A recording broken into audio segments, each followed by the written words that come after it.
Bonjour, j'ai le plaisir d'être avec Khadija Boujanoué. Vous me faites le plaisir de vous recevoir chez vous. On est au centre de Casablanca et j'avais envie de vous rencontrer parce qu'on parle beaucoup de vous dans la presse marocaine. Vous avez une double casquette. Vous êtes d'abord directrice administrative et financière de la chaîne 2M. 2M, c'est la principale chaîne de télévision privée au Maroc. C'est l'équivalent du TF1 marocain. Et parallèlement à cela, la chaîne vous a confié la présidence d'un comité qui travaille sur la parité. Pour parler de ce sujet, de la parité homme-femme, la représentation de la femme dans les médias, dans l'audiovisuel, et c'est un sujet évidemment qu'on a envie de suivre, vu côté marocain. Ma première question, Khadija, j'ai envie de vous c'est si dans un pays, une chaîne nationale aussi importante met en place ce tel comité, vous le confie pour réfléchir à cette problématique, j'ai envie de dire que déjà la majorité des problèmes sont réglés. Oui, exactement. C'est une belle avancée. Merci beaucoup Yannick, merci de m'interviewer, merci de venir me voir pour parler du sujet qui vraiment me tient à cœur. Alors avant de parler de ça, donc 2M, la chaîne dans laquelle je travaille, est née privée. Et par la suite, elle a été une chaîne publique à travers un tour de table, c'est-à-dire les actionnaires principaux, ce sont les ministères de la Communication et des Finances.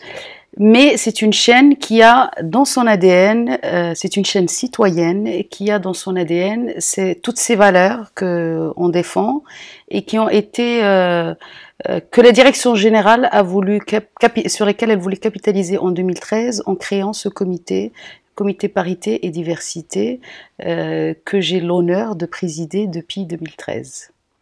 Voilà, alors c'est quoi le comité? Le comité, donc, comme je disais, a été créé en 2013. Il est constitué de membres.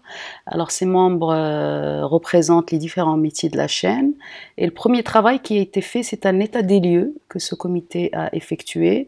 Et il en est sorti avec un certain nombre de constats. Alors ces constats ont fait l'objet d'engagements fermes que la chaîne a pris pour justement lutter contre tous les clichés stéréotypes à l'égard des femmes. C'est un pas très important. Important, et puis donc une charte qui a été adoptée et rendue publique à l'occasion de la Journée mondiale des droits des femmes le 8 mars 2014. Alors cette charte comporte des engagements et c'est une première puisque c'est la première charte dans le monde arabe d'une télévision qui prend justement ce pari et qui s'engage d'une façon ferme pour aller à la chasse contre les clichés, les stéréotypes. Justement, quand on connaît l'audiovisuel au Maroc, la publicité, les médias, on a le sentiment que le stéréotype n'était pas forcément sexiste, outrageant vis-à-vis de la femme. Il y avait déjà naturellement une sorte de bonne conduite. C'est l'impression que j'ai. Alors, comme on dit, les clichés ont la peau dure. Et les clichés, les stéréotypes se glissent d'une façon, on va dire, inconsciente et insigneuse dans tout ce qui est programme. Vous avez parlé de publicité, ce sont les programmes qui consomment le plus de clichés. Et ça, mais ça c'est valable dans le monde entier. Alors justement, ça c'est pas uniquement réservé au Maroc ou aux pays arabes. C'est un problème, je dirais, mondial, en dehors de quelques pays scandinaves où la parité est déjà dans la tête, mais les clichés, c'est un problème vraiment mondial.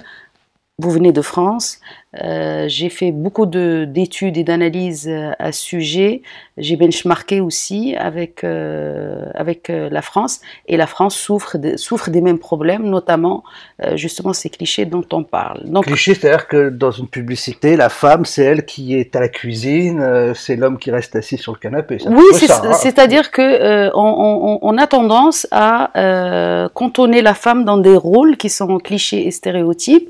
Alors nous, l'avantage, on va dire, par rapport à un pays comme la France ou aux pays qui sont occidentaux, nous, le corps de la femme ne fait pas, c'est-à-dire il n'est pas objet comme certaines pubs qu'on peut voir en France ou quand on vend par exemple une voiture ou une mobilette ou une grosse moto, on voit le corps d'une femme qui est alors qu'on voit pas le rapport entre le corps de la femme et le produit qui est dont on fait la promotion. Même si le Maroc est à mi-chemin, vous dites par rapport aux pays occidentaux, même s'il est dans ce carrefour de culture, il y a toujours une certaine décence, c'est ça, vis-à-vis du corps de la femme, même si parfois des publicités au Maroc, un pays musulman. Oui, mais parfois on voit des publicités au Maroc ou des films où il y a une jolie femme qui vend un produit. Oui, non, mais complètement. Voilà, moi, c'est-à-dire, je parle des médias qui font l'objet, qui sont sous le contrôle de la haute autorité, c'est l'équivalent du CSA. Le corps de la femme n'est pas mis en avant pour vendre un certain nombre de produits. Mais quand on voit l'affichage ou autre, bon, il y a des dérapages, ça, il faut le dire clairement. Donc voilà, nous, donc on a essayé Alors, ce que je voudrais aussi dire, avant de parler de toutes les actions qui ont été faites à ce niveau, c'est que nous sommes dans une démarche positive, une démarche de sensibilisation. En d'autres termes, c'est-à-dire nous sommes dans une démarche d'autorégulation. C'est-à-dire une prise de conscience. Ça ne sert à rien d'obliger les gens à faire quoi que ce soit, mais notre rôle, c'est de sensibiliser et puisque nous sommes un média, et forcément nous sommes un vecteur de valeur et d'éducation. Donc voilà, donc c'est à travers ce biais-là que nous avons pris un certain nombre d'engagements qui se sont traduits par des actions dans ce but de sensibilisation pour accompagner les changements de mentalité. Alors Khadija, est-ce qu'on vous écoute ? Ou est-ce que c'est un comité qui remet un rapport une fois par an, comme c'est le cas en France, et puis on s'aperçoit 5 ans plus tard que les dossiers sont empilés au fond d'un placard et que rien n'a été suivi des faits? Nous sommes dans l'action, en réalité. Nous ne sommes pas dans... bon, on fait ce qu'on appelle le monitoring, c'est-à-dire qu'on fait de la comptabilisation, par exemple, quant à la présence de la femme dans nos supports, puisque nous sommes télé, radio et digital. Mais ce sont surtout des actions concrètes. Alors, par exemple, si on parle de parité, donc les actions qui ont été mises en place immédiatement, c'est la charte dont j'ai parlé. C'est un engagement, à savoir sur tout ce qui est programme de notre télévision, que ce soit programme d'information, magazine d'info ou de la fiction. C'est la mise en place d'un certain nombre de comités, un comité de lecture, un comité de visionnage, un comité d'éthique qui porte la charte que nous avons établie, charte de valorisation de l'image de la femme, pour essayer de combattre tout ce qui peut être un mot, une position, une image qui peut être dégradante pour l'image de la femme.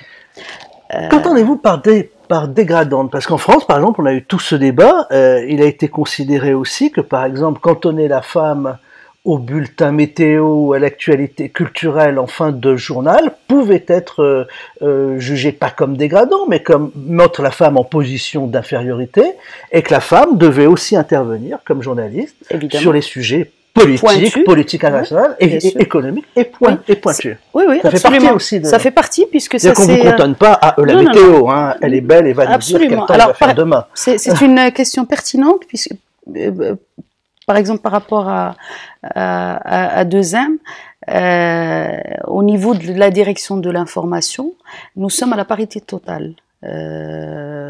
Et pas seulement, c'est-à-dire pas pour des postes de journalistes, mais pour des postes de rédacteur en chef. Donc nous sommes à une parité totale. Au niveau de la chaîne, c'est une parité. Bon, on a une faiblesse, par exemple. C'est-à-dire au niveau du comité de direction, nous sommes que 2 femmes sur 8 directions. Donc là aussi, il y a des efforts à faire. C'est-à-dire que nous ne sommes pas bons élèves partout. On fait des choses pour aller de l'avant. Je vous rassure. Mais il y a vous connaissez la situation en France, c'est pareil. Exactement. Donc on a tendance, il est vrai que maintenant on parle de la partie RH, puisque vous avez parlé de météo, on a tendance effectivement à confiner les femmes dans des postes pas clichés, mais La femme aujourd'hui a prouvé qu'elle peut faire autre chose que présenter la météo, présenter une émission culinaire ou Oui. venir parler de la santé du bébé. C'est-à-dire que la femme aujourd'hui, elle est experte, elle peut parler de nucléaire, elle peut parler d'environnement, elle peut parler de sujets exactement de la même façon que le ferait un homme expert. Donc voilà. Les femmes marocaines ont un caractère assez trempé, hein. Je sais pas. Ah si, si. Vous laissez pas faire, quoi. Historiquement, quoi. Oui, ben la femme marocaine participe réellement au développement de son pays. On dit que dans la façade, l'homme fait semblant de commander, mais dès que la porte est fermée, ça, je pense que c'est mondial. Hein, non, mais moi, je suis pas dans honnêtement, je suis pas dans cette philosophie. Moi, je suis pour une société harmonieuse où les rapports entre les hommes et les femmes sont harmonieux. Donc, je suis pas en conflit avec les hommes. Au contraire, moi, j'estime qu'une société harmonieuse, c'est une société où les rapports entre les hommes et les femmes sont apaisés, sont harmonieux. Et puis, je vais vous dire, la femme ne peut pas exister sans l'homme et l'homme ne peut pas exister sans la femme. C'est aussi simple que ça. Donc voilà. Mais par contre, je me bats pour que la femme ait la place qu'elle mérite dans la société, qu'elle puisse participer, parce que réellement, elle participe au développement. On parle du Maroc, au développement de son pays. Donc, il n'y a pas de raison,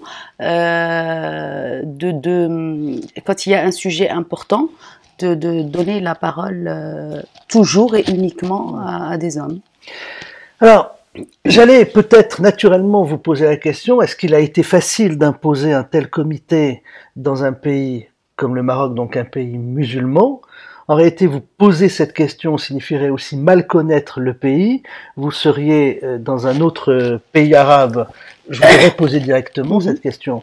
Au Maroc, la situation est peut-être plus différente. Les femmes, je ne parle pas du cadre juridique, dans la vie de tous les jours, vivent dans la société, totalement normalement. Donc, vous avez dû il était peut-être plus facile de vous faire entendre. Alors, si on parle réellement du cas du Maroc, le Maroc, c'est vrai que... Il n'est pas une caricature de pays... oui, mais bon, c'est vrai, il est vrai que le Maroc, et puis depuis surtout le règne de Sa Majesté Mohamed VI,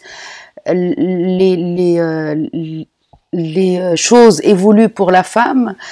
Par exemple, si on prend la Constitution de 2011, il y a des articles, l'article 19 par exemple, qui consacre une égalité parfaite entre les hommes et les femmes. Il y a la Moudawana, c'est-à-dire le code de la famille, qui a donné plus de droits à la femme marocaine. Le Maroc a ratifié la plupart des conventions internationales en rapport avec les droits des femmes, etc. Alors, le problème, c'est au niveau de la pratique. C'est-à-dire, quand on arrive dans la pratique... Les bonnes intentions, le fait, la loi et la pratique. Voilà, il y a un gap entre ce que nous avons comme acquis, comme droit, etc. et ce qui se fait réellement dans la pratique. Pourquoi? Parce que il y a le poids de la culture.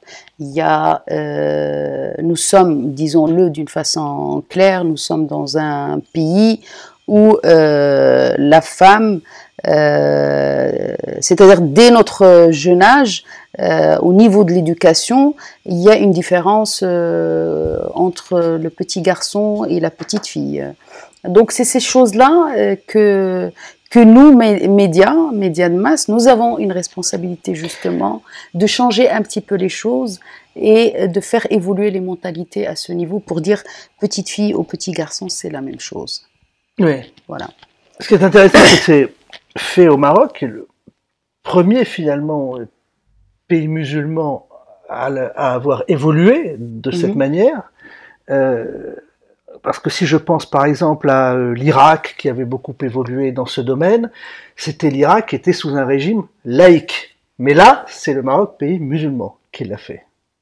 Le Maroc, c'est un pays musulman. Alors que l'Irak, qui avait fait par exemple beaucoup évoluer la condition de la femme, à l'époque ne s'identifiait pas comme un pays musulman. C'était un pays de population musulmane, mais c'était un régime laïque.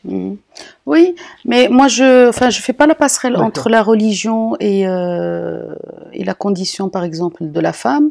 c'est une question de mentalité et aussi de volonté. Volonté politique, volonté gouvernementale. Et bon, c'est vrai que le Maroc, c'est un pays musulman, mais il y a une réelle volonté de donner à la femme la place qu'elle mérite. Donc moi, franchement, je vois pas de parallèle entre la religion et puis c'est un autre sujet sur lequel... C'est un autre sujet, mais ça montre aussi que le Maroc est un pays assez paradoxal, des fois d'une très grande liberté d'expression. J'écoute parfois des radios francophones, marocaines, j'entends des débats sur tout, des débats qui, bien sûr, voilà, oui. qui vont très loin. Oui, mais pour revenir à l'autre question, l'islam n'est pas comment dire en français, l'ennemi de la femme. L'ennemi de la femme. Donc ça c'est une mauvaise interprétation. Donc voilà, c'est un pays musulman. Quand on vous voit, on l'a bien compris. Oui, voilà. Vous-même, Alexandre. Voilà. Alors, vous avez parlé de cette action que vous menez sur l'image de la femme. Est-ce que vous restez cantonné à l'image de la femme, ou est-ce que ce comité a aussi une influence sur d'autres regards, sur les discriminations? Vous m'aviez parlé aussi. Oui, parce que c'est un comité, en fait, c'est le comité parité et diversité, c'est-à-dire l'image de la femme à travers nos médias.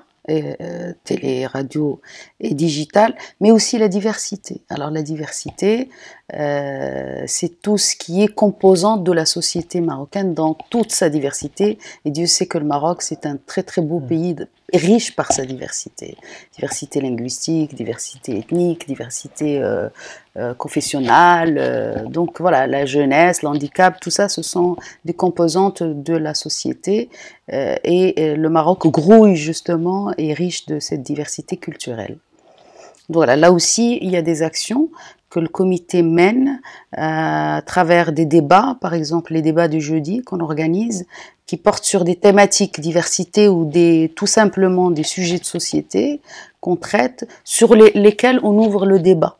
Ce sont des débats qui sont en parallèle de tout ce que fait la chaîne à travers sa ligne éditoriale. Ça complète ça complète tout le travail qui est fait par la chaîne. Donc voilà, ce sont des actions réelles qui s'inscrivent dans le temps, parce qu'on sait que un tel travail, c'est un travail de longue haleine, que les choses ne changent pas comme ça, avec une baguette magique.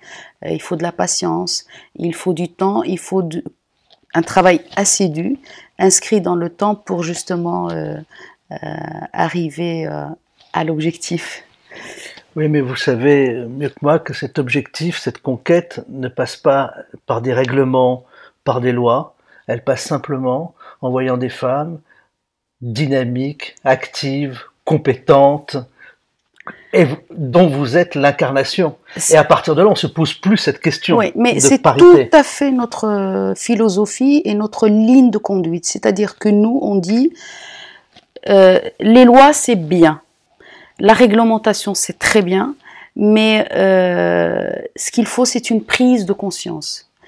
Donc, c'est une volonté qu'il faut avoir en interne, et la volonté, nous l'avons à travers, parce que ce comité aujourd'hui, s'il existe, c'est parce que il y a tout le travail des femmes et des hommes de cette chaîne. Le comité ne fait et n'a fait et ne fait que s'appuyer sur cette volonté et ce travail de tout le personnel de cette chaîne qui sont inscrits dans cette démarche, et à leur tête un directeur général qui est animé aussi par ces valeurs-là. Et comme je disais tout à l'heure, tout au début de l'interview, c'est une démarche d'autorégulation. C'est-à-dire nous avons décidé de nous inscrire dans cette démarche. La loi, comme je vous ai dit tout à l'heure, existe, mais il faut que chacun mette du sien, chacun met sa volonté pour justement aller de l'avant. Ouais. Et Peut-être que le Maroc va nous dépasser sur ce point un jour. Est-ce que vous allez jusqu'à l'égalité salariale, où ça pourrait faire partie peut-être dans d'autres associations, d'autres combats? Puisqu'en France, on voit par exemple, il y a toujours cette même étude qui ressort, oui. 15 à 20% de salaire. 15%, en France, c'est 15%. On dit qu'en moyenne, les femmes gagnent 15% de moins que, au Maroc, que les hommes. Bah, le Maroc n'est pas très éloigné. N'est pas différent, puisque, comme je disais au début, c'est une problématique mondiale, c'est-à-dire à compétences égales, la femme va être... D'abord, les promotions ne sont pas les mêmes. Quand il y a une promotion, on a tendance tout de suite... Mais c'est des réflexes. C'est pour ça que nous, notre travail, c'est, je dis et j'insiste, c'est d'accompagner le changement des mentalités. C'est quand il y a, par exemple, une promotion, je donne un exemple, automatiquement, on va penser à une compétence masculine. On a tendance à oublier que la femme peut exercer des postes à responsabilité, peut driver et manager des équipes, peut assumer de grosses responsabilités au même titre que son confrère ou son masculin. Donc, la politique salariale est identique, c'est-à-dire que pour le même poste, les femmes en général sont moins payées que les hommes. Ouais. Ça, c'est une réalité. Hein. Malheureusement, j'allais dire, c'est presque une réalité planétaire. C'est une réalité planétaire, encore une fois, en dehors de quelques pays qui sont... En pointe, mais très au nord. Absolument. Et en France, on est passé même par la loi pour réglementer les conseils d'administration, pour que un certain quota de femmes un quota dans les conseils. Quoique moi, je suis contre les quotas parce que je suis pour le mérite, mais pourquoi pas pour justement obliger les conseils d'administration à avoir un certain nombre c'est-à-dire avoir des représentants de femmes à siéger dans les conseils d'administration parce qu'elles sont intéressées par les décisions qui se prennent pour les sociétés pour lesquelles elles travaillent, tout simplement. Comment voyez-vous l'évolution en France de votre regard de Marocaine depuis Casablanca?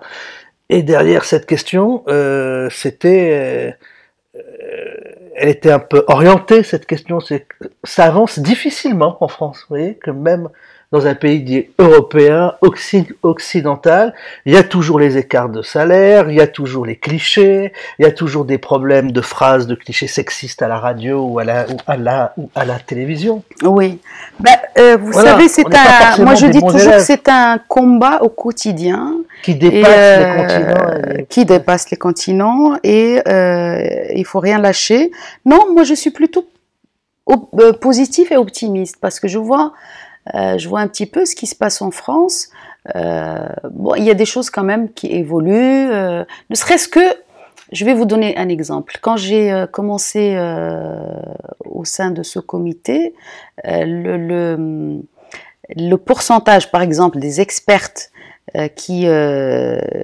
la moyenne qui était, c'est-à-dire qui était présente à travers vos médias en France, à l'époque était de 18% de mémoire. Aujourd'hui, le taux a évolué quand même. Ce qu'on appelle les experts, c'est quand un journaliste a besoin de faire un sujet sur un thème, il téléphone à un expert pour parler de son thème, généralement c'est à 80% un homme.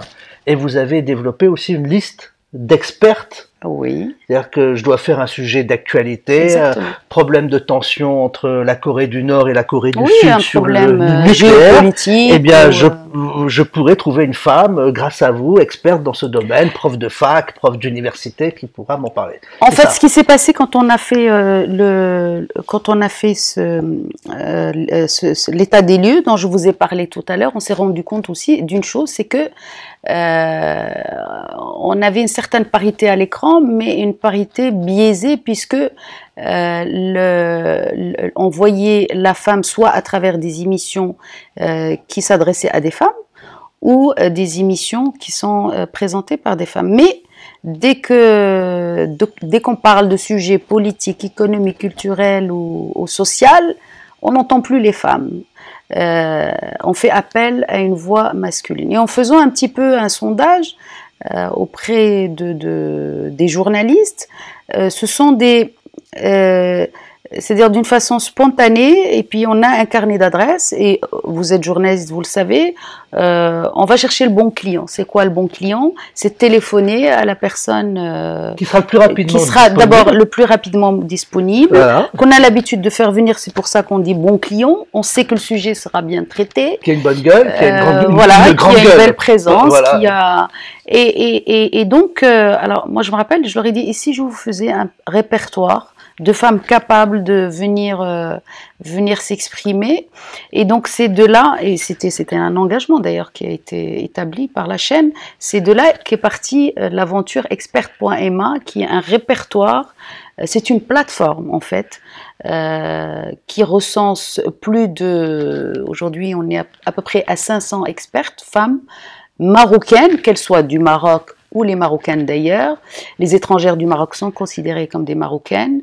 Et par domaine d'expertise, on est à plus de 300 domaines d'expertise. Donc, par exemple, vous, journaliste, vous voulez parler demain, je sais pas moi, de médecine légale ou de nucléaire, et ben vous allez rentrer, voilà, vous allez rentrer ce domaine d'expertise et vous allez voir toute une liste de femmes expertes capables de venir s'exprimer sur le sujet et donner leur opinion à ce sujet. Quand avez-vous mis en place Alors la plateforme a vu le jour en mai 2016, donc elle est ouverte d'une façon gratuite à tous les journalistes et professionnels médias, et non seulement, elle est aussi ouverte aux institutions, aux associations, ou tout simplement aux entreprises qui sont à la recherche ou qui veulent tendre vers la parité.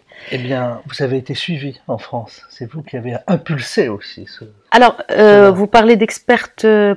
Oui. Non, ils l'ont lancé bien avant nous. Je crois que c'est une agence qui avait travaillé pour le compte de France Télévisions. Voilà. Nous, c'est vraiment 2M qui a fait ce répertoire. Bon, c'est premier répertoire dans le monde arabe qui a été lancé, et il est ouvert à tout le monde, y compris à vous, médias en France, si vous voulez parler je sais pas moi, d'un sujet qui concerne soit les pays arabes ou soit avec une opinion féminine. Avoir une opinion féminine sur un problème. Et vous allez être très surpris quand vous allez voir les profils de ces femmes-là. Alors, il y a une condition par contre. Le journaliste ou l'utilisateur qui a besoin d'accéder, parce qu'il y a une notion de données personnelles, une protection. Il y a un numéro de téléphone. Il y a une charte, des termes d'une charte à accepter et des conditions générales d'utilisation qu'il faut accepter. Voilà. Vous avez bien fait bouger. Et on a transposé, dans le cadre de la diversité, puisqu'on est parité-diversité, nous avons transposé la même plateforme, mais sur le plan continental, c'est-à-dire pour l'Afrique, pour toute l'Afrique. Donc il vient d'être mis en ligne le 25 octobre à l'occasion du 2e forum Les Panafricaines qui s'est tenu à Casablanca les 26 et 27 octobre. Voilà. Eh bien, merci de m'avoir reçu chez vous, merci beaucoup, Yannick. Je voulais simplement vous dire que cet entretien fait énormément de bien, fait énormément de bonheur. D'abord pour la femme, on a parlé de la femme. Et pour les clichés, peut-être ceux qui vont nous entendre, ceux qui vont nous écouter, qu'on pouvait se faire d'un pays arabe, du Maroc. Encore beaucoup de gens connaissent le Maroc, mais il y en a quand même qui ne le connaissent pas. Oui. Et voilà, on sort vraiment des clichés qu'on pourrait avoir sur un pays arabe, sur un pays on montre que arabo-musulman. Voilà, vous êtes un pays totalement moderne, qui est rentré un à pays fond tolérant, dans la tolérance, dans le 21e siècle. C'est un cas d'école, le Maroc. Je voulais quand même le dire pour qu'on oui, le Maroc.